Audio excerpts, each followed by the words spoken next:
안녕하세요. 저는 이번 강의를 맡은 나희덕이라고 합니다. 제가 수요 넘어 지난 방학에는 강의를 2개나 듣고 학생으로서 즐겁게 지냈는데 어찌하다 보니까 이 자리에 와서 아주 곤혹스러운 입장에 처했습니다. 후회하고 있어요. 역시 선생 노릇보다는 학생 노릇이 훨씬 좋은데 그런 생각을 하고, 특히 이번 강의는 신청하신 분들도 많은데다가 제가 평소에 존경하고 늘 배우던 선생님들이 지금 학생으로 계셔서 정말 난감하고 눈앞이 캄캄합니다. 근데 그래도 열심히 한번 그냥 5주 동안 해보겠습니다.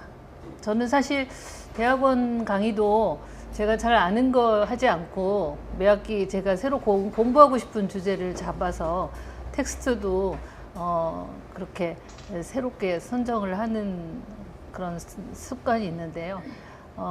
이 강의도 마찬가지로 제가 잘 알아서 시작한 것이 아니고 제가 언젠가는 한번 쭉 정리해보고 싶은 문제였어요. 그래서 스스로 공부하는 계기로 삼자고 시작한 강의입니다. 그래서 오늘 앞에 1강은 강의 전체에 대한 그 안내를 드리고요. 그리고 에밀리 디킨슨에 대한 설명을 PPT로 먼저 드리겠고요. 중간에 휴식 시간 갖고 그 다음에 디킨슨의 시 텍스트들을 같이 읽어보도록 하겠습니다. 전체 제목을 여성의 목소리는 어떻게 정치적 힘을 갖게 되는가라고 하는 주제로 잡았는데요.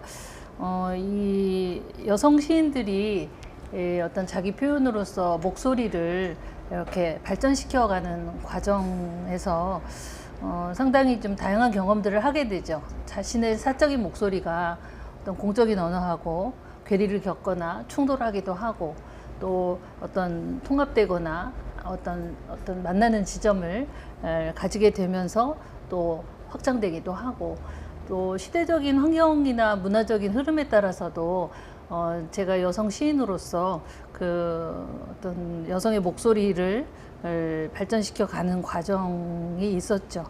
근데 그런 목소리의 진화라고 하는 것은 어떤 경험적인 언어뿐 아니고 또 이론적인 언어, 또 그것을 또 구체적으로 표현할 때 시적 언어, 이런 것들이 아주 복잡하게 만나고 상호작용을 하는 것이어서 사실 이제 다른 여성 시인들의 시세계를 볼 때 또 그것을 제대로 잘 설명할 수 있을지 이제 걱정은 되는데요.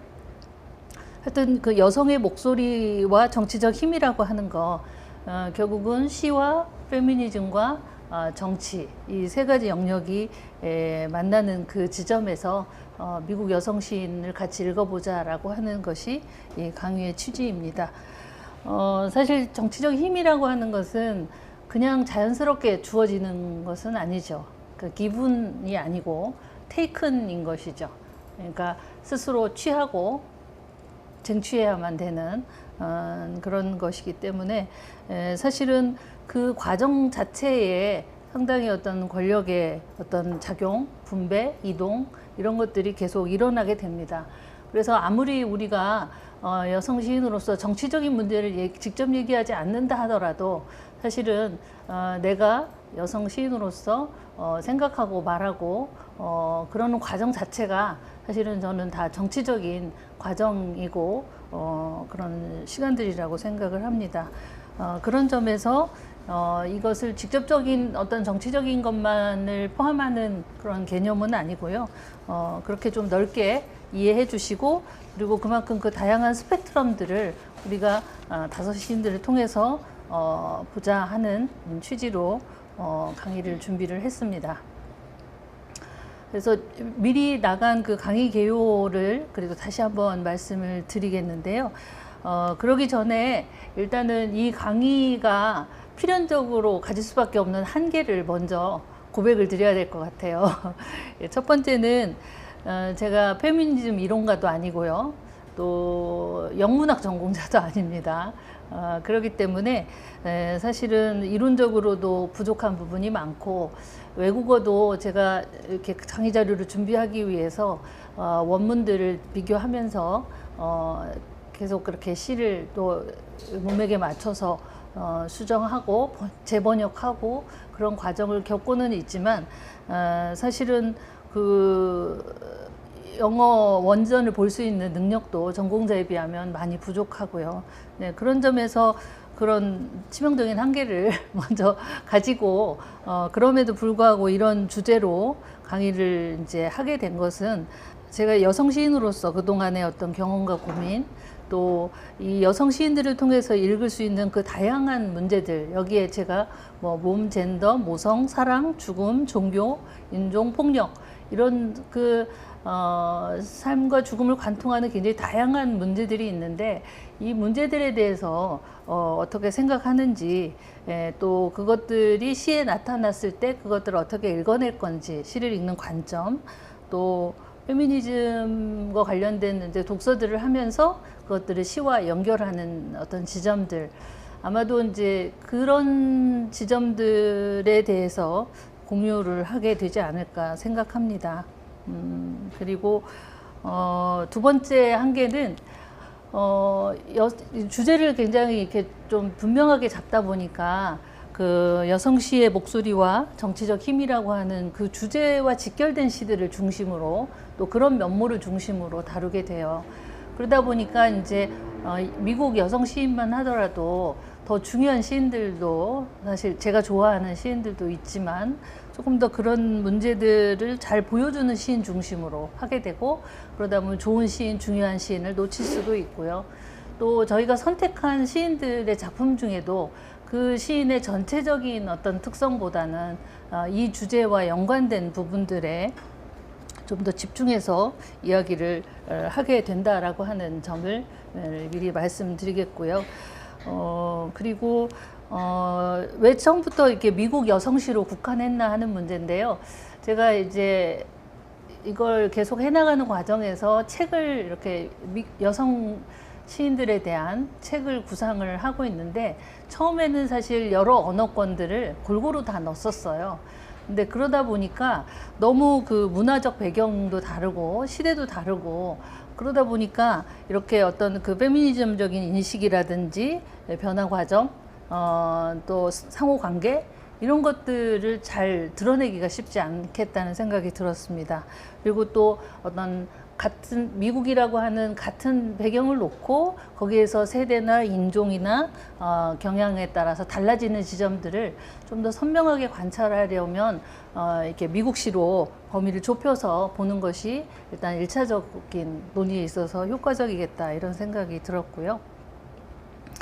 그리고 영미권을 다 같이 생각을 해봤는데 이상하게 소설에서는 그 영국이 굉장히 미국 여성 시인들한테 영향을 많이 줬는데 버지니아 울프 이후로 이렇게 미국 페미니즘 그러니까 그 페미니즘 2세대 2세대 3세대들이 대부분 미국을 중심으로 그 이물결 산물결들이 일어나다 보니까 좀 페미니즘 시와 연관해서는 미국의 현대 시들이 훨씬 더 이렇게 활성화되어 있다 이런 생각이 들었습니다. 그래서 어떤 페미니즘적 관점에서 그런 어떤 다양한 이슈들을 이제 시를 통해서 함께 생각해 보자라고 하는 거고요. 그 다음에 언제부터 잡을 거냐라는 것도 고민인데 굳이 19세기 오늘은 이제 19세기를 대표하는 여성 시인으로 에밀리 디킨슨을 잡게 된 것도 2000년대 이후의 어떤 시하고의 변화 또 이 페미니즘적인 인식이 전혀 이게 불모지나 다름없던 시대에 첫 어떤 바위처럼 강고한 체제를 뚫고 나오는 그런 어떤 첫 출발점을 그래도 보는 것이 좋지 않을까 그런 점에서 이렇게 5사람을 이제 선택하게 됐습니다. 미국 여성 시인들로 좁히면서 제가 떠오르는 이름들을 쭉 한번 적어봤어요. 생년 순으로 적어보니까 에밀리 디킨슨, 에이미 로웰, 거트루드 스타인, 사라 티즈데일, 힐다 드리틀, 메리엄 무어, 빈센트 밀레이, 엘리자베스 비숍, 뮤리얼 루카이저, 괜돌린 브룩스, 앤 섹스턴, 마야 안젤루, 에이드리언 리치, 실비아 플라스, 오드리 로드, 메리 올리버, 루이스 글릭, 조이 하조, 리타 도브 뭐 이런 시인들이거든요. 그리고 이제 캐시 바콩까지요. 제가 며칠 전에 캐시 바콩을 만났어요. 그 마이너 필링스 내서 한국에 지금 와 있더라고요. 그래서 한국에 최근에 코리안 아메리칸 시인까지 이렇게 쭉 시대별로 이제 보게 됐는데요. 사실 지금 번역본이 나와 있는 것은 그렇게 많지는 않습니다. 그래서 19세기 중에서는 에밀리 디킨슨하고 빈센트 밀레이 정도가 시집이 나와 있죠. 빈센트 밀레이는 그 최승자 선생이 번역해서 죽음의 엘레지라고 하는 시집이 나와 있고요. 그 다음에 이제 다음 주에 하게 될 뮤리얼 루카이저는 이제 어둠의 속도를 다음 주에 미리 읽어보시면 되겠습니다. 그 다음에 앤 섹스턴하고 에드리언 리치는 나이는 비슷한데요. 제가 그래도 에드리언 리치를 먼저 3주에 하겠습니다. 그거는 이제 뮤리얼 루카이저하고 정치적인 어떤 차원에서 연결되는 지점이 많기 때문에 논의 연속성을 위해서 또 상호관계나 이런 것들 때문에 제가 에드리언 리치를 먼저 3강에 할 거고요. 4강에서는 앤 섹스턴을 가지고 하겠습니다. 그리고 이제 마지막 5장은 흑인 여성 시인인 오드리 로드 이렇게 5 시인들을 하게 될 텐데 뭐 앤 섹스턴도 그렇고 에드리언 리치도 그렇고 오드리 로드도 2~3권 이상 번역이 되어 있어요. 그래서 이번 주는 제가 에밀리 디킨스는 오역도 좀 있기도 하고 제가 주제와 연관해서 번역된 시가 많지 않더라고요. 그래서 여러 곳에서 제가 시를 뽑고 재번역을 해야만 했었는데 다음 주부터는 대체로 번역본들이 다 좋은 편입니다. 그래서 다음 주부터는 그냥 그 번역본 시집에 있는 것을 가지고 할 테니까 시집을 미리 구해서 읽어보시면 좋을 것 같습니다. 그리고 뭐 조이 하조 같은 경우나 이렇게 좀 조이 하조도 시집이 하나 나와 있더라고요. 그 원래 이분은 네이티브 아메리칸 원주민 출신 시인이기도 하죠. 그래서 미친 사랑과 전쟁 속에서라고 하는 시집이 또 나와 있기도 하고 메리 올리버 같은 경우는 마음산책에서 그 민승남 선생 번역으로 굉장히 많은 시집들이 번역이 되어 있죠. 실비아 플러스도 시 전집이 또 개정판으로 지금 또 나와 있고요. 그런데 그 루이스 글릭은 정은기 선생님이 지금 전집 번역을 하고 계세요. 그래서 3권이 아마 1차분이 아마 올해 안에 나올 것 같습니다. 그래서 제가 그래도 이런 강의를 할 수 있게 된 거는 2020년대 이후에 2020년, 21년, 22년 최근 한 2~3년 사이에 이 미국 여성 시인들의 시집이 좋은 번역으로 출간되었기 때문에 그래도 엄두를 낼 수 있었던 것 같습니다. 네, 그래서 번역자 선생님들께 감사드리고요. 자, 그래서 이제 왜 미국 여성 시인의 시를 읽으려 하는가라고 하는 문제에 있어서 그 에드리언 리치와 릴리안 모인의 이야기를 잠시 소개해 드리도록 하겠습니다. 에드리언 리치가 왜 여성 시인의 시가 중요한가라고 하는 것에 대해서 이렇게 이야기를 했는데요. 시란 특히 언어의 힘이 집중된 것인데 그 힘은 우주 만물과 함께 갖는 우리의 궁극적인 관계에서 오는 힘이다. 여성들을 함께 그리고 여성들만을 또한 남성들의 환상적 대상으로 여성들에 관해서 말하는 시 한 편 없이 수세기 동안 여성들의 삶이 박탈당해 왔던 사실을 생각해 보라. 그래서 시라는 양식이 가장 언어의 힘이 긴장감이 가장 집중된 양식이라고 하는 것과 그 다음에 이제 뒷부분에서는 수세기 동안 그런 시들이 그런 여성 시인들의 시나 이런 것들이 제대로 읽혀지지 않았다라고 하는 것 이런 것들을 환기하고 있죠. 그래서 사실 영문학사에서도 보면 여성 시인들이 별로 몇 되지도 않고 연구도 굉장히 적게 되어 있고 그래서 조금 상대적으로 그동안 덜 주목받아온 여성 시인들의 시를 읽는다는 측면도 사실 이번 강의의 의미 중에 하나라고 저는 생각합니다. 그리고 그 다음 얘기는요, 그 릴리안 모인이 편집을 한, 그러니까 일종의 앤솔로지예요. 그러니까 1979년에 미국 여성 시인들의 시를 모은 앤솔로지. 이건 뭐 번역은 아직 안 됐는데, 뭐 산위로 한 걸음 뭐 이런 정도 번역이 되겠죠. 그 여성 시들을 모은 것도 이게 80년 가까이 돼서나 이게 가능했던 것이죠.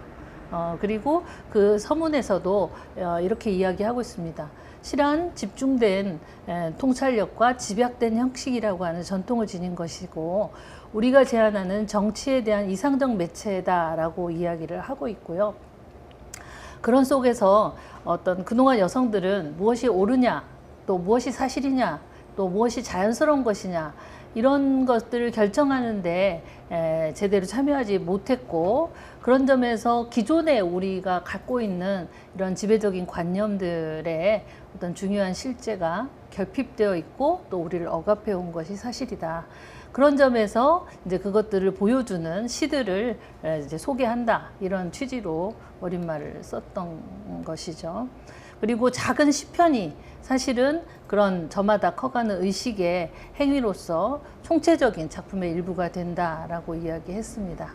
그래서 저희도 이번 이제 5주 동안 한 편 한 편 읽어나가는 것이 나중에는 어떤 거대한 흐름으로 우리 마음속에 좀 잡히고 자리 잡았으면 좋겠다 그런 생각이 들고요. 그래서 시를 하기 전에 저도 미국 역사나 페미니즘 역사를 특히 잘 몰라서 중요한 부분들만 먼저 간단하게 정리를 해봤는데요. 미국의 그 페미니즘 정치학의 역사를 흔히 이제 뭐 1물결, 2물결, 3물결 이렇게 물결 모델로 설명을 하는 경우가 가장 일반적인 것 같아요. 그렇게 했을 때의 어떤 뭐 좀 경계해야 될 지점들 또 문제점들도 없지는 않죠. 그러니까 첫째는 역사적 시기 속에서 굉장히 다양한 그런 페미니즘의 모습들을 이렇게 너무 세 가지로 단순하게 일반화 시켜버릴 수 있다라고 하는 점이 있겠고요. 그 다음에 이제 두 번째는 그런 그 연속성이 오히려 강조된다고 보는 사람도 있어요. 그래서 마치 1 다음엔 2, 2 다음엔 3 이렇게 마치 진보해온 것처럼 페미니즘의 역사라는 것이 이렇게 하나의 흐름으로 쭉 계속 진보해온 그런 어떤 그런 걸로 지나치게 그 연속성을 강조하다 보면 오히려 페미니즘이 비판하는 근대적 시간성이라든지 진보적인 그런 어떤 세계관을 오히려 이렇게 수용하는 격이 될 수 있지 않냐 이런 비판도 있을 수가 있죠. 또 반대로 오히려 연속성보다는 이제 분절된 그래서 1, 2, 3을 굉장히 대립의 구조로 이해를 하면 연속성보다는 마치 새로운 물결이 나오면 이전의 물결은 없어진 것처럼 대체돼 버린 것처럼 그렇게 생각할 수 있다. 근데 사실은 그것이 아니고 편의상 1물결, 2물결, 3물결이라고 하지만 이것 속에는 굉장히 그 연속성도 있고 단절성도 있는 그런 과정을 포함하고 있는 것이죠. 그래서 페미니즘 정치학이 여성과 역사적 시간성의 관계를 어떻게 이해하고 비판하고 재구성해 왔는가 하는 문제인데요. 그것은 두 가지로 진행되어 왔죠. 여성이 서구 근대 역사적 시간부의 주변부에 위치해 왔다라고 하는 것을 비판하는 것. 그 다음에 두 번째는 그동안 망각되고 왜곡되어 온 여성의 역사를 복원하는 일. 이 두 가지가 다 동시에 필요하다고 생각합니다. 그래서 여성의 해방과 대안적 역사, 이것들을 위한 그동안의 수많은 이론적 실천적 노력들이 있어 왔죠. 그래서 먼저 제1물결 자유주의 페미니즘부터 보면요. 제일 먼저 페미니즘 역사에서 나오는 책 이름이 메리 울스턴크래프트의 여성의 권리 옹호라고 하는 1792년에 나온 책이고요. 여기서 여성의 선거권을 최초로 주장을 하게 됩니다. 영국에서 오히려 페미니즘은 더 일찍 시작됐죠. 뭐 존 스튜어트 밀이라든지 이런 사람들 그 아내하고의 관계 뭐 이런 것들 있죠. 그리고 이제 미국에서는 이제 처음에는 개인주의적인 페미니즘으로 그림케 자매가 자기 소유라고 하는 개념을 가지고 법적 평등을 주장을 했고요. 또 같은 이제 지금 그 에밀리 디킨슨하고 이제 같은 시대로 가면서 마가렛 플러라고 하는 여성이 에머슨하고 같이 초월주의 잡지 다이아를 만들게 돼요. 근데 거기에서 주로 그 편집자도 여성이었을 뿐 아니라 그런 개인주의적인 여성 운동가들이 활동을 하거나 기고를 하게 됩니다. 또 1848년에는 그 뭐 루크레시아 모트나 엘리자베스 스탠턴 같은 사람들이 노예제 반대 운동을 해요. 그래서 미국에서는 처음부터 여성 해방 운동이 있었던 것이 아니고 노예제 해방 운동에 상당히 많은 여성들이 참여하게 되고, 그러면서 노예뿐 아니라 여성의 권리도 지금 너무나 열악하다 이렇게 되면서 그 두 그 운동이 사실 처음부터 이렇게 연계되어 있었던 것이죠. 그리고 이제 남북전쟁이 1861년부터 65년까지 있었는데, 그러다 보니까 이제 노예 해방 문제가 일단락이 되겠죠. 그러고 나니까 이제 주요 이슈가 노예 해방에서 여성의 삼정권으로 집중이 되게 되고요. 그러면서 1890년에 전미 여성 선거권 협회라든지, 또 1966년에는 전미 여성 기구 뭐 이런 중요한 이제 기구들이 생겨나고, 이제 주별로 여성의 선거권을 인정하는 주들이 이제 점차 늘어가게 됩니다. 그래서 제1물결 자유주의 페미니즘에서는 주로 어떤 전통적 모성이나 여성성을 거부하고 남성과 동등하게 공적 영역에 참여하는, 그래서 거기에는 교육권, 노동권, 참정권, 평등권 이런 것들에 주로 주력을 하게 되는 것이죠. 그래서 라폴레트의 그 여성에 관하여라든지 베티 프리단의 여성의 신비 이런 책들이 이제 가장 대표적으로 이 시기를 대표하는 저작들이죠. 그리고 이제 요 베티 프리단이라고 하는 사람의 이 저서가 경우 이제 제2물결로 넘어가는 다리 역할을 한다고 볼 수가 있습니다. 그리고 1960년대 후반부터 이제 1980년대까지가 제2물결 급진주의 페미니즘인데요. 제가 며칠 전에 이 관련된 자료를 막 찾다 보니까 넷플릭스에 그 페미니스트라는 영화가 있더라고요. 혹시 보셨어요? 네, 2018년에 만들어졌는데 그 재밌었어요. 여기에 지금 우리가 언급하는 이런 많은 페미니스트들이 직접 등장을 하는 다큐멘터리였거든요. 그래서 주로 1970년대 미국의 제2물결에 참여했던 그런 페미니스트들이 40년 만에 다 할머니가 돼서 나와서 이제 자신의 젊을 때 사진을 보면서 이야기를 하는 그런 식의 다큐멘터리였어요.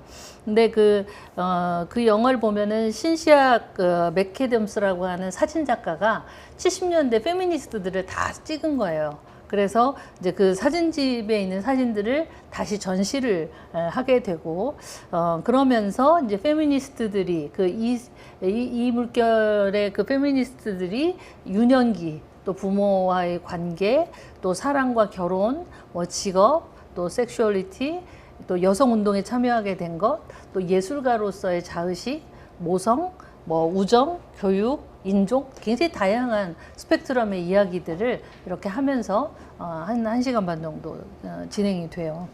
근데 거기서 되게 인상적이었던 것이 마지막 대목에서 그 한 흑인 여성 페미니스트가 이 여성 해방 운동을 통과하면서 우리가 얻은 게 있다면 그것은 우리가 어떻게 앞으로 나아가고 또 자치권을 지키고, 근데 그것뿐 아니고 서로 도울 수 있는 방법을 알아내는 것, 그게 중요하다. 우리는 서로가 필요하다. 그러니까 우리가 흔히 페미니즘을 굉장히 이렇게 적대적이고 누군가 남성적인 가부장적인 것들을 없애고 타도하는 굉장히 이게 공격적인 거로만 알고 있지만, 사실은 이 세대의 그 페미니스트들도 이 세상에 살아가는 우리는 모두가 공경에 처해 있고, 우리는 서로 도울 수 있는 방법을 찾아야 하는데 그게 바로 페미니즘이다, 이런 이야기를 하고 있습니다. 사실 가부장제라고 하는 게요, 여자한테만 나쁜 게 아니에요. 가부장제는 남자들도 힘들죠. 가부장제가 요구하는 남자로서의 의무와 이걸 다 지키려면 굉장히 남자들도 억압하는 체제고, 그렇죠. 그래서 하여튼 그 제2물결 페미니즘에 등장하는 인물들을 직접 실물로 미국에 가지 않고 만날 수 있는 그런 영화니까 한번 보시고요. 그래서 이물결에서의 큰 차이는 뭐냐면, 일물결이 법적 권리 중심이었다면 이제는 이물결에서는 사회적으로 내면화된, 또 문화적으로 내면화된 그런 성규범, 가부장제, 그러니까 그래서 근본 뿌리까지 이제 가는 거죠. 그리고 또 여성의 성적 차이에 주목을 하게 되고, 그래서 나온 책들이 케이트 밀렛의 성의 정치학. 아까 그 영화에 그 케이트 밀렛도 나와요. 그리고 그 사진집에 서문을 쓰기도 했거든요. 또 슐라미스 파이어스톤의 성의 변증법, 이런 책들이 주로 이물결 급진주의 페미니즘을 대표하는 것들이죠. 그래서 이때 가장 중요한 구호는 개인적인 것이 정치적인 것이다. 그래서 그 어떤 성적 차이가 갖는 이질성, 타자성, 이런 것들이 더 섬세하게 논의되는 것이 바로 이물결 때였죠. 그리고 그때 이제 1977년에 국제 여성의 날을 이제 유엔이 제정을 하게 되고, 그걸 기념하면서 여성들이 다 모여요. 휴스턴에, 그 텍사스 지방에. 그래서 전국 여성 대회에서 이제 남녀평등 헌법 수정안을 주장하기도 하고. 근데 여기서 이제 그 나타나는 것 중에 하나가 그 흑인 여성이 유색인종 여성에 대한 이제 강제불임 이런 거 중단해라, 이런 이야기를 발표를 하는데 갑자기 마이크를 꺼버리는 일이 나타나죠. 그러니까 결국은 여성운동 내에서도 이제 백인과 흑인 사이에 이제 균열이 생겨나는 것을 볼 수가 있고, 그 차이가 바로 살물결 페미니즘으로 이제 넘어가게 되는 것이죠. 그래서 그동안 이제 흑인 민권운동에서는 지나치게 남성 중심적이고, 또 페미니즘 제2물결에서는 지나치게 백인 여성 중심주의, 그래서 거기에서 배제된 흑인 여성과 소수자 여성, 특히 퀴어의 권리, 이런 것들이 이제 문제가 되게 되죠. 그리고 이때부터는 이제 백인 페미니스트뿐 아니라 앨리스 워커 같은 작가, 또 오드리 로드, 저희가 다섯 번째 할 작가죠, 벨 훅스 등의 어떤 흑인 페미니스트들이 어떤 억압 체제가 가지고 있는 어떤 복합성과 교차성이라고 하는 섹셔널리티죠. 그래서 그런 어떤 교차성이라고 하는 것이 이제 제3물결에서 되게 중요한 키워드로 등장을 하게 되죠. 또 포스트 모더니즘이나 구조주의를 받아들인 포스트 구조주의 페미니즘, 또 제3세계의 문제를 아우르는 포스트 식민지 페미니즘, 이런 식으로 이제 포스트가 붙은 그런 페미니즘들이 굉장히 다양하게 출현을 하게 되고요. 이 시기에 주목할 만한 사람으로 안드레아 드워킨이라고 하는, 도킨이라고 번역이 오늘 말은 돼 있는데, 드워킨하고 캐서린 맥키너는 같이 작업을 했는데, 특히 그 포르노그라피, 동성애, 인종차별, 구타, 강간, 매춘, 전쟁, 이런 걸 둘러싼 성정치에 관한 작업들을 계속 같이 했죠. 그리고 캐럴 길리건 같은 경우에 다른 목소리로 담대한 목소리, 이런 책들이 또 최근에 번역이 또 됐어요. 뭐 주디스 버틀러의 젠더 트러블이나 젠더 허물기, 또 수전 팔루디의 백래쉬나 다크룸, 이런 책들도 최근에는 다 번역이 됐죠. 이제 최근에 제3물결도 얘기를 하죠. 그래서 최근 한 10년 전부터의 그런 움직임, 특히 이제 제3물결은 온라인 페미니즘이라고 해서 디지털 어떤 공간 속에서 페미니즘 행동주의가 결합되는 그런 새로운 흐름들을 주목을 하고 있죠. 우리나라 같은 경우에도 지금 제3물결 페미니즘 책이 번역되면서 한국의 페미니스트들이 또 책을 같이 냈더라고요. 그래서 거기 보면 대체로 2015년에 나는 페미니스트입니다, 해시태그 운동 있었던 거, 또 2016년에 강남역 사건, 그러면서 이제 영영 페미니스트들의 출현, 이런 어떤 새로운 세대 교체, 또 기존의 어떤 시나 소설뿐 아니라 SF 문학이라든지 이런 것들과 페미니즘이 굉장히 결합하는 양상이라든지, 돌봄의 문제, 이런 것들이 새로운 쟁점으로 떠오르고 지금 이제 사물결이라고 하는 이름을 얻어가고 있는 그런 중이라고 할 수 있겠죠. 그리고 이제 그래서 페미니즘 교차하는 관점들, 이 책을 보면요, 그 페미니즘의 그 이름이 굉장히 다양해요. 그래서 일일이 뭐 말할 거는 없고, 그만큼 페미니즘 앞에 굉장히 다양한 전치사, 수식어가 붙는다라고 하는 것이죠. 그리고 여기서는 사실 반대되는 것도 있고 또 일부 겹치는 것도 있죠. 그리고 또 나는 이 중에 어디에 속하냐, 이거 여러분 하나로 말할 수 있어요? 예, 저는 사실 에코페미니즘 연구소에 속해 있어요. 근데 또 최유미 선생님의 오이코 페미니즘 얘기 들으면 또 그게 맞는 것 같거든요. 뭐 그런다든지.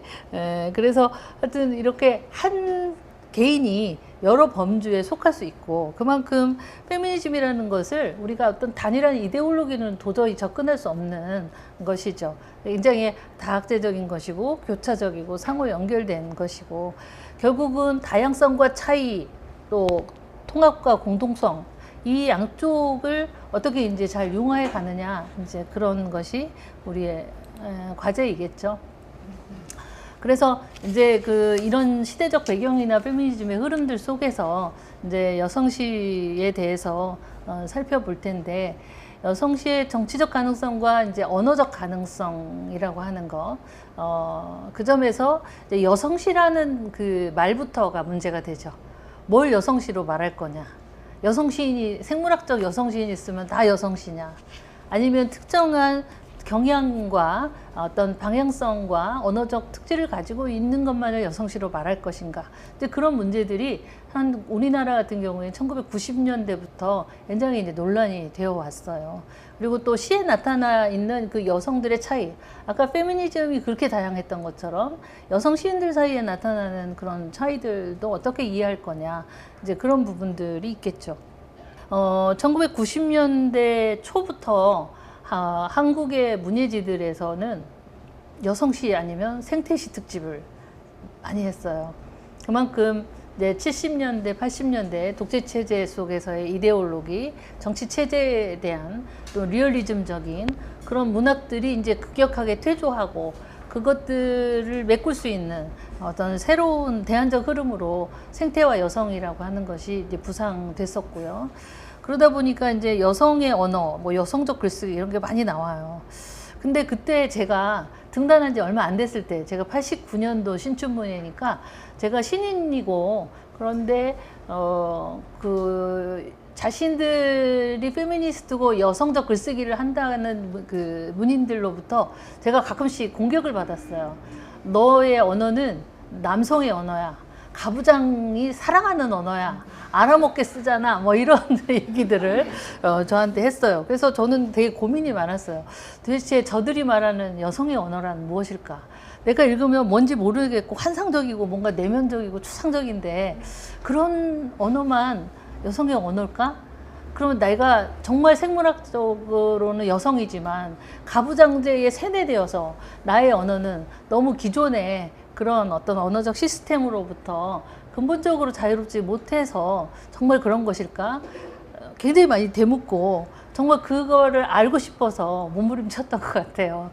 그런데 이제 지금 생각해 보면 저는 제가 페미니스트라고 생각하거든요. 그리고 끊임없이 여성적 글쓰기에 대한 고민을 하고 그런 것들을 수행해 왔다고 생각을 하는데, 그만큼 어떤 소통의 가능성과 난해성, 또 현실성과 내면성, 이런 것들의 차이나 간극이 사실은 그때는 굉장히 심했다는 것을 느낄 수가 있고요.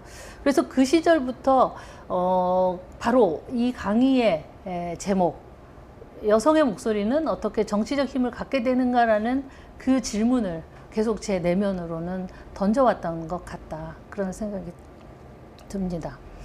그리고 하여튼 그런 차이에도 불구하고 일단 시급한 것은 전통과 정전에서 배제된 여성 시인들의 시를 다시 읽고, 또 그 속에 들어있는 어떤 고통과 저항의 체험을 만나는 일이겠죠. 그리고 이렇게 하는 것이 뭐 남자들의 자리를 뺏어서 전통의 중심에 여성시를 자리매김하겠다라는 것은 아니라는 것이죠. 오히려 그동안 가부장제 속에서 갇혀왔던, 그러면서 우리가 보지 못했고 알지 못했던 새로운 존재론이나 관계성을 발견하고자 하는 그런 노력들이었고, 그런 점에서 어떤 가부장적 전통과 싸운 여성 시인들에게 시쓰기는 내면적이고 실존적인 투쟁이면서 또 현실적이고 정치적인 그런 투쟁의 여정이었다고 생각합니다. 그리고 이제 시의 지도 위에 페미니즘이라는 그 연결망을 놓고 읽는다고 하더라도 뭐 지나치게 뭐 선언적 메시지만 가지고 얘기하려고 하는 것은 아니고요. 결국은 정치적 가능성 못지않게 언어적 가능성, 결국은 당대의 어떤 언어적 관습으로부터 얼마나 새로워지려고 했는지, 그런 어떤 시적인 언어와 형식, 문체, 리듬, 소리, 이미지, 사유, 이런 것들을 같이 우리가 주목해보고 이해해보자라고 하는 것이죠. 그래서 여성적 글쓰기를 통해서 정체성을 발견하기도 하고 또 깨기도 하는 그런 모험을 시도하면서 좀 다른 문학으로 가보자라고 하는 것이 결국은 우리의 어떤 인식의 궁극점이라고 할 수 있겠죠.